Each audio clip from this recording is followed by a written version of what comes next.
Bienvenue pour cette vidéo de démonstration qui va compléter la vidéo de cours sortie sur les équations différentielles linéaires d'ordre 2. Avant de commencer, précisons le cadre dans lequel nous allons travailler. Nous nous intéressons aux équations différentielles de la forme AY seconde plus BY' plus CY égale f de x, et nous avons vu dans une vidéo précédente que les solutions de cette équation s'obtiennent toutes sous la forme y égale YH plus YP. Ici, YH désigne toutes les solutions de l'équation homogène H qui est donnée par AY seconde plus BY' plus CY est égal à 0, et YP désigne une solution particulière de l'équation, donc de l'équation E de départ. On a également vu que l'équation homogène peut être résolue grâce à l'équation caractéristique, et l'équation caractéristique qui est AR² plus BR plus C égale 0, et cette dernière équation peut être résolue, elle, en calculant le discriminant delta égale B² moins 4AC, et selon le signe de delta, on a des fonctions solutions YH qui font intervenir des exponentielles notamment. Pour ce qui est de YP, on a vu qu'il y avait trois méthodes pour le déterminer. Donc méthode 1, trouver une solution évidente, méthode 2, utiliser un tableau, et méthode 3, utiliser le principe de superposition. En fait, l'objectif de cette vidéo va être de démontrer trois résultats de cours. Donc le premier, ça va être de démontrer que Y s'écrit YH plus YP. Le deuxième va expliquer d'où sort l'équation caractéristique AR² plus BR plus C est égal à 0. Et enfin, on va expliquer dans un troisième temps comment l'équation caractéristique permet de trouver les trois lignes ici qu'on a dans le tableau qui donnent les différentes possibilités pour YH. Donc on commence par l'explication de Y égale à YH plus YP. Donc pour cela, on suppose qu'on connaît déjà une solution particulière YP de l'équation E. Donc si YP est solution de E, ça veut obligatoirement dire que A fois la dérivée seconde de YP plus B fois la dérivée première de YP plus C fois YP est égal à f de x. Sous-entendu, YP vérifie bien l'équation E. Bon, maintenant on va traduire le fait qu'une fonction Y est solution de l'équation E. Donc concrètement, on a cette égalité-là. Maintenant, dans cette égalité-là, le f de x qui intervient, c'est le même que celui-ci. Donc on sait que f de x est égal à toute l'expression qu'on a ici à gauche. Donc le f de x ici à droite, on peut le remplacer par toute l'expression qui est là. Donc ça va nous donner ça. Et en regroupant toutes les expressions, en mettant toutes les expressions de droite à gauche du signe égal, en soustrayant en fait des deux côtés du signe égal par l'expression qui est ici à droite, on obtient cette égalité-là. Donc ici, dans les deux premiers termes, on peut mettre A en facteur, dans les deux termes suivants, on peut mettre B en facteur, et dans le dernier terme, on peut mettre C en facteur. Donc ça va nous donner cette équation-là. Et donc, si on regarde un peu de près, on a donc Y moins YP qui intervient ici. Ici, on a Y' moins YP', et ici, Y seconde moins YP seconde. Mais en fait, on a simplement ici, multiplié par B, on a en fait la dérivée de Y moins YP. Quant à l'expression qui est en produit de A, c'est Y seconde moins YP seconde, qui est en fait la dérivée seconde de Y moins YP. Ce que l'on peut encore écrire sous cette forme-là. Et sous cette forme-là, ça nous fait immédiatement penser à l'équation homogène H, puisqu'une fonction est solution de l'équation homogène si on a A fois la fonction, A fois la dérivée seconde de la fonction, plus B fois la dérivée première de la fonction, plus C fois la fonction est égal à 0. Ici, c'est exactement ce que l'on a pour la fonction Y moins YP. Donc ça veut dire que Y moins YP est solution de H. Donc on peut aussi dire que Y moins YP est égal à une certaine fonction YH, avec YH qui est solution de H. Et donc en ajoutant des deux côtés du signe égal YP, ça nous donne Y égale YH plus YP, avec YH qui est solution de H. Donc là, on a démontré ce que l'on voulait démontrer, et pour la petite histoire, hein, on se rend compte que c'est exactement la même démonstration que l'on avait faite pour les équadifs linéaires d'ordre 1. Et donc les arguments étaient similaires. Passons maintenant à l'équation caractéristique, et surtout à l'explication de la provenance en fait de l'équation caractéristique par rapport à l'équation homogène. Donc l'équation homogène qui était cette équation-ci. Donc quand on cherche à résoudre l'équation homogène, on peut essayer de s'inspirer un petit peu de ce que l'on a vu pour l'équation homogène associée à une équadif linéaire d'ordre 1. Et quand on a affaire à l'ordre 1, on avait vu que le YH était exprimé à l'aide d'un exponentiel. Donc ici, dans cet esprit-là, on va chercher une solution de h sous la forme d'un exponentiel, et précisément, on va essayer de voir si on n'a pas une fonction y qui pourrait s'écrire exponentielle r fois x, et qui serait solution de h. Donc ici, r, c'est une constante, et x, c'est la variable de notre problème. Donc, si on doit dire quelle est solution de h, ben ça veut dire donc que a fois la dérivée seconde de la fonction, plus b fois la dérivée première, plus c fois la fonction doit être égal à 0. Bon, bah ici, comme y c'est exponentielle rx, on remplace, on met un peu de couleur pour essayer de pas tout mélanger surtout, et de bien y voir clair. Et donc dans cette égalité-là, bah, il suffit de calculer la dérivée de exponentielle rx, ici en bleu, là. Donc la dérivée de exponentielle d'une fonction u, on sait que c'est u' exponentielle u, donc on applique ça avec u de x égale rx ici, et donc ça va nous faire dérivée de rx, ça fait r, fois exponentielle rx. Donc là, pas de problème. Et maintenant la dérivée seconde d'exponentielle rx, ben, c'est en fait la dérivée première de r exponentielle rx, et comme r est une constante, ben, ça fait la constante r fois la dérivée d'exponentielle rx, c'est donc r fois r exponentielle rx. Donc ça nous donne r carré fois exponentielle rx. Donc ça nous donne cette égalité-là. Et on peut donc voir que exponentielle rx, ici à gauche du signe égal, et on peut le mettre en facteur, et ça va nous donner précisément cette expression-là. Donc maintenant on a un produit qui est égal à 0, mais on sait qu'un produit de facteurs est nul, si et seulement si l'un des facteurs est nul. Donc ici, le second facteur là qui est exponentielle rx, il ne peut pas être nul puisqu'un exponentiel n'est jamais nul. Donc c'est obligatoirement le premier facteur qui est nul. Et donc obligatoirement, on a a r carré plus br plus c est égal à 0. Et donc on voit apparaître cette fameuse équation caractéristique, mais c'est vraiment parce qu'on a cherché une solution de h sous la forme exponentielle rx, et c'est ça qui fait intervenir cette équation caractéristique. Dernier élément de la vidéo, c'est de démontrer le tableau en fait qui a été évoqué au début de la vidéo. Donc là, on vient de montrer que exponentielle rx sera solution de h si et seulement si ar carré plus br plus c égale 0, c'est-à-dire si et seulement si r est solution de cette équation caractéristique. Et on va montrer en fait comment on peut basculer de ce résultat-là au résultat énoncé dans le tableau qui est ici à droite. Donc pour faire ça, il faut s'appuyer d'abord sur un résultat que je ne vais pas démontrer ici, mais c'est un point de départ essentiel pour la suite. Donc ce résultat-là, il annonce que les solutions YH de H s'obtiennent obligatoirement sous la forme YH égale lambda fois une fonction phi plus mu fois une fonction psi, avec phi et psi qui sont deux solutions de H, dont le rapport psi sur phi n'est pas constant. On dit aussi que phi et psi sont linéairement indépendantes. Et en fait, dans la formule que j'ai donnée ici, lambda et mu sont deux constantes réelles quelconques. Alors, je ne démontre pas le résultat parce qu'il n'est pas si évident que ça, et parce qu'au niveau GMP, c'est pas si grave de ne pas maîtriser le résultat de ce résultat-là. Parce que, en fait, si on regarde de près la démonstration, il faut maîtriser les espaces vectoriels, il faut maîtriser ce qu'on appelle le Wronskien, et a priori, c'est pas si simple que ça pour un étudiant de GMP. Donc il vaut mieux accepter ce résultat-là et essayer de voir comment ce résultat-là va permettre d'arriver au tableau qu'on a ici au-dessus.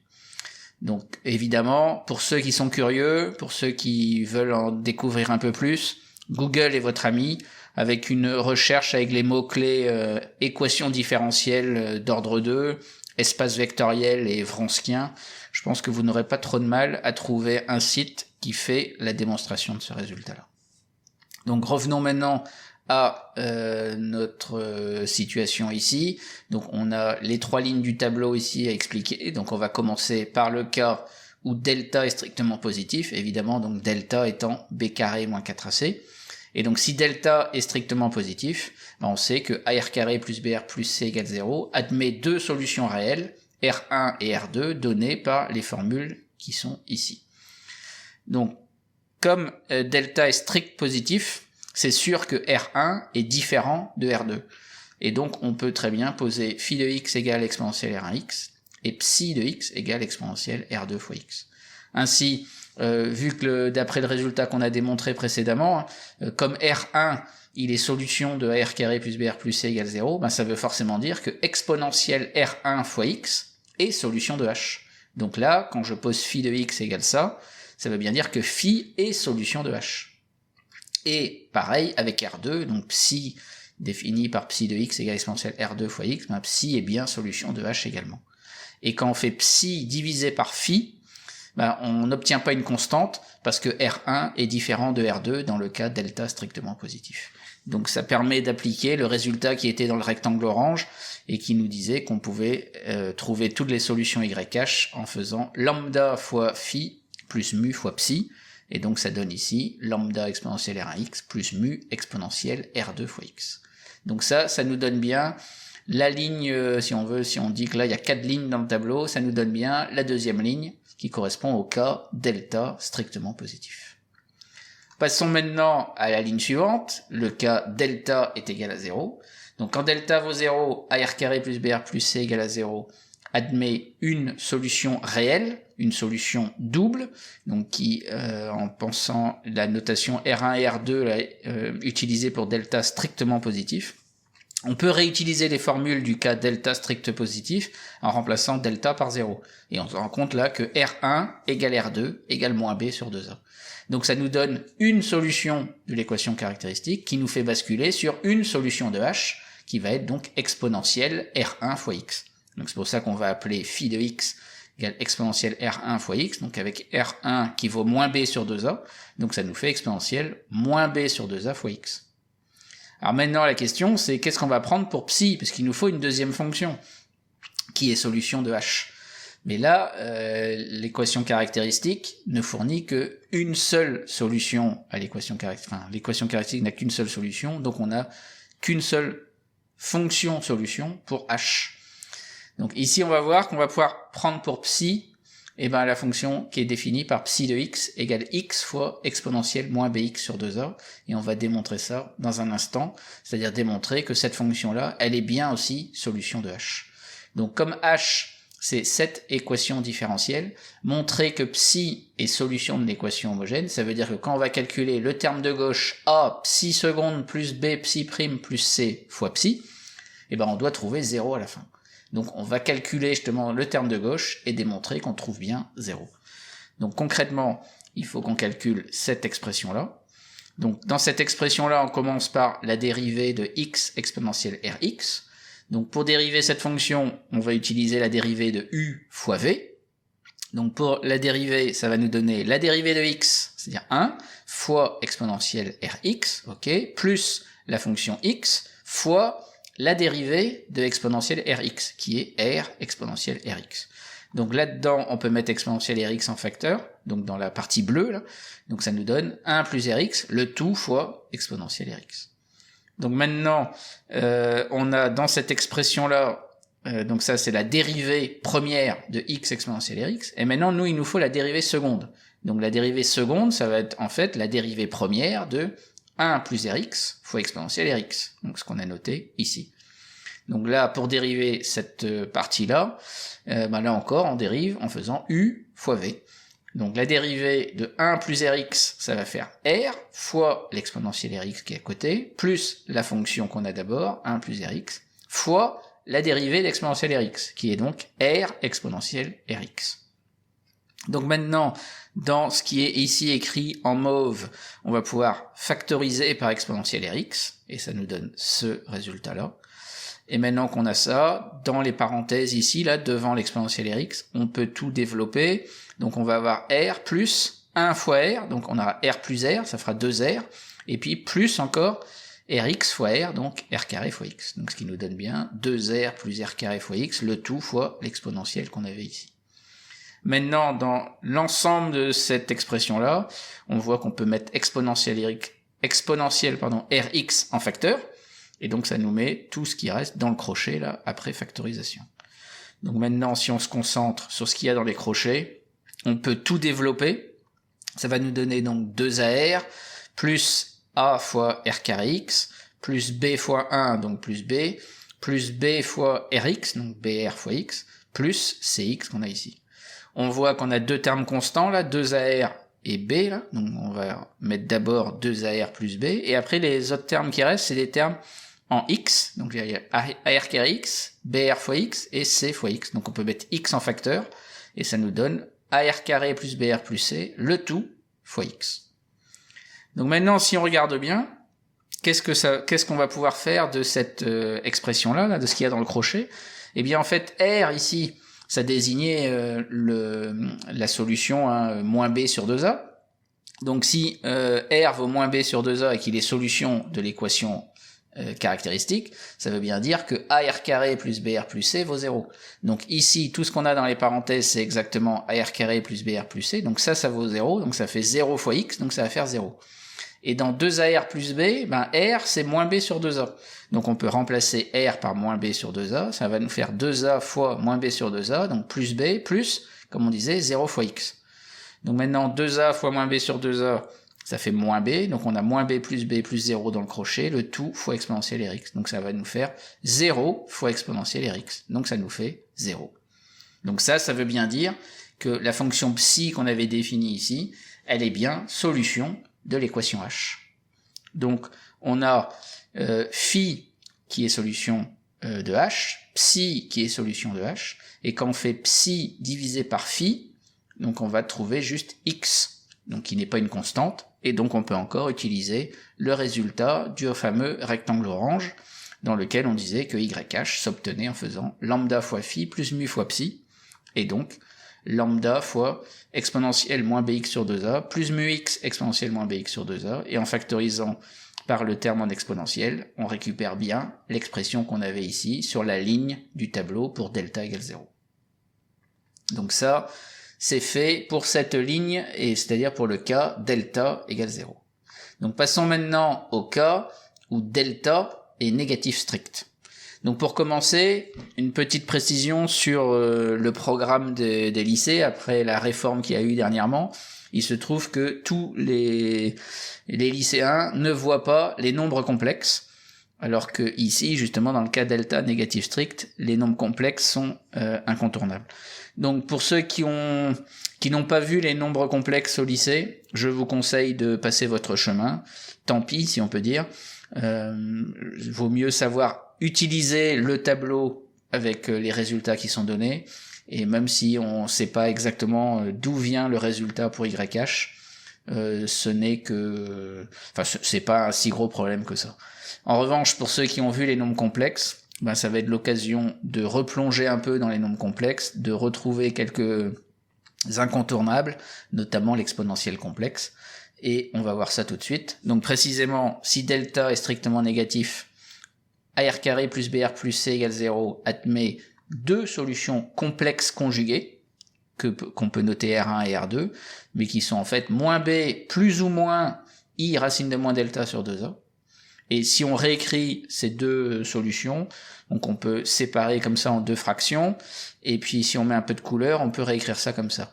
Tout ça pour dire que lorsqu'on a nos deux solutions complexes, eh bien les deux peuvent être écrites sous la forme un nombre moins i fois un autre nombre, et l'autre va forcément être le premier nombre plus i fois le même nombre qu'on avait là. C'est pour ça qu'avec la couleur, on y voit un peu plus clair. Et précisément, si on met des lettres derrière chacune des couleurs, là, en fait, on va avoir R1 une des solutions, si on veut, qui peut s'écrire alpha plus I bêta, et dans ce cas-là, l'autre solution, qui est forcément le conjugué de la première solution, c'est forcément alpha moins I bêta. Donc, maintenant qu'on a dit ça, on voit ce que ça veut dire en termes de solution pour l'équation homogène H. Eh bien, R1 est solution de AR carré plus BR plus C égale 0, donc exponentielle R1 fois X est solution de H. Donc on va trouver exponentielle R1X, qu'on va noter ici U de X, et ben ça nous fait une solution de H. Alors si on regarde bien maintenant, U de X c'est une solution qui est un peu bizarre en quelque sorte pour H, parce que dans exponentielle R1X, R1 est complexe. Donc c'est-à-dire qu'on sait exponentielle de alpha plus I bêta le tout fois X. Donc si on développe ce qu'il y a à l'intérieur de l'exponentielle, ça fait exponentielle de alpha x plus I bêta x. Donc maintenant si on regarde ici, on a un nombre complexe. Donc ça fait utiliser, si on veut, les exponentielles de nombres complexes. Donc le point de départ, peut-être pour y voir un peu plus clair, exponentielle d'une somme, c'est le produit des exponentielles. Donc ça fait exponentielle alpha x fois exponentielle I bêta x. Et je rappelle que exponentielle I θ, ça a été vu a priori dans les cours au lycée, pour ceux qui ont vu un cours de nombres complexes au moins, exponentielle Iθ, c'est cos θ plus I sinus θ. Donc ici, en utilisant bêta x à la place de θ, ça va nous donner U de x qui vaut exponentielle alpha x fois cos bêta x plus I sinus bêta x. Donc quand je disais tout à l'heure que U de x c'était une solution un peu bizarre pour l'équation H, c'est qu'on voit bien ici que dans U de x, il y a un I qui traîne, ce qui fait que la fonction elle n'est pas à coefficient réel, mais elle est à coefficient, ou elle est à valeur plutôt, c'est plus correct de dire ça. Le U de x est à valeur complexe et pas à valeur réelle. Parce que a priori, quand on cherche à résoudre H ou même l'équation E de départ, la fonction y que l'on cherche, a priori, c'est une fonction y à valeur réelle. Mais là, en fait, on a mis en avant une fonction U qui est à valeur complexe. Donc, c'est pour ça qu'on va devoir travailler un peu plus sur ces fonctions-là pour obtenir à la fin des solutions qui sont à valeur réelle. Donc maintenant, ce qu'on a fait avec U, on va le faire, c'est-à-dire ce qu'on a fait avec U, c'est-à-dire avec R1, on va le faire avec R2. Donc on retrouve à peu près la même idée. On pose V défini par V de x égale exponentielle R2 fois x. On applique encore les propriétés sur l'exponentielle. On utilise que l'exponentielle Iθ c'est donné par cette formule-là en prenant θ qui vaut moins bêta x.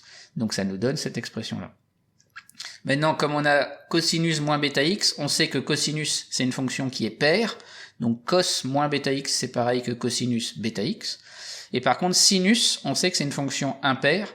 Donc sinus du nombre moins bêta x, c'est en fait moins sinus bêta x. Et donc c'est ce qui explique le moins qui arrive ici devant le i. Donc compte tenu de ça, en fait on a u et v qui sont deux fonctions solutions de h, mais malheureusement, si on peut dire, elles sont à valeur complexe. Donc à partir de ces deux fonctions-là, on va en construire deux autres qui seront aussi solutions de h, mais qui elles seront à valeur réelle. Donc pour faire ça, on va commencer par calculer la somme des deux fonctions u et v. Donc quand on fait la somme des deux, on peut mettre l'exponentielle alpha x en facteur. On voit que là, les deux termes en sinus vont s'éliminer, à cause du plus et du moins qui sont ici, et les cosinus vont s'ajouter. Donc ça va nous donner 2 exponentielle alpha x fois cosinus bêta x. Et si on divise par 2 des deux côtés, ça va nous donner 1 demi de u de x plus v de x égale exponentielle alpha x fois cosinus bêta x. Et ça va nous permettre de poser phi de x égale exponentielle alpha x cosinus bêta x. Alors on va pouvoir poser ça comme ça parce que il se trouve que phi va bien être une solution de h. Donc pourquoi phi est bien une solution de h? C'est parce qu'on a dit que u et v étaient solutions de h. Donc quand on fait la somme des deux fonctions, ça va forcément être aussi une solution de h, parce que, si on veut, lorsqu'on va remplacer le y ici dans h par u plus v, le y' ce sera u' plus v', le y seconde ce sera u seconde plus v seconde, et on va voir sans mal que forcément le terme de gauche va bien donner 0. Parce que u et v sont elles-mêmes solutions de h. Et pour la même raison, donc maintenant que U plus V est une solution de H, quand on multiplie une constante par une solution de H, il n'y a aucun problème pour démontrer que c'est aussi une fonction solution de H. Et donc c'est pour ça que exponentielle alpha x cosinus bêta x est bien une solution de H et qu'on peut prendre donc cette fonction-là pour phi. Donc ça nous fait une fonction solution de H qui est à coefficient réel maintenant. Il n'y a pas de nombre complexe i dans cette affaire-là. Donc on continue dans la même veine en disant non plus qu'on va calculer u plus v, mais on va faire u moins v. Ça nous donne un terme en sinus, parce que ce sont ce coup-ci les cosinus qui s'éliminent, et donc les sinus qui vont s'ajouter, donc ça nous donnait précisément 2i exponentielle alpha x fois sinus bêta x. On divise des deux côtés par 2i, ça nous fait 1 sur 2i fois u de x moins v de x, qui nous donne finalement exponentielle alpha x fois sinus bêta x. Donc là encore, on va poser psi de x qui vaut exponentielle alpha x sinus bêta x. Ça nous fait une fonction qui a coefficient réel, donc à valeur réelle, et qui est aussi solution de H, pour la même raison que ce que j'évoquais tout à l'heure pour phi, c'est-à-dire que U et V sont solutions, donc U et V sont solutions de H, donc U moins V l'est aussi, et quand on fait une constante fois une fonction qui est solution de H, on retrouve encore une solution de H. Donc là, on est bien on a bien trouvé, si on veut, deux fonctions, solution de H et à valeur réelle. Donc maintenant qu'on a ça, on se rend compte que lorsqu'on fait psi divisé par phi, les exponentielles disparaissent, ça nous donne un quotient entre le sinus et le cosinus de bêta x. Mais comme delta est strictement négatif, bêta, R1 et R2 sont différents l'un de l'autre, et donc ça veut dire que bêta, de toute façon, il est différent de 0, et donc psi sur phi ne sera pas une constante. Donc ça veut dire maintenant qu'on peut poser c'est même pas qu'on peut poser, c'est que toujours pareil, le résultat du rectangle orange qu'on avait donné au départ là de ce raisonnement-là nous garantit que YH s'obtient en faisant lambda fois phi plus mu fois psi, ce qui fait que lorsqu'on remplace, ça nous donne cette expression-là, on peut factoriser par exponentielle alpha x, et ça nous donne justement YH qui correspond au dernier résultat qu'on avait sur la dernière ligne du tableau pour le cas delta négatif strict. Donc même si la dernière démonstration n'était pas complète, j'espère vous avoir permis de comprendre que le tableau donnant YH ne sort pas complètement du chapeau. Sur ce, je vous dis à bientôt pour d'autres vidéos.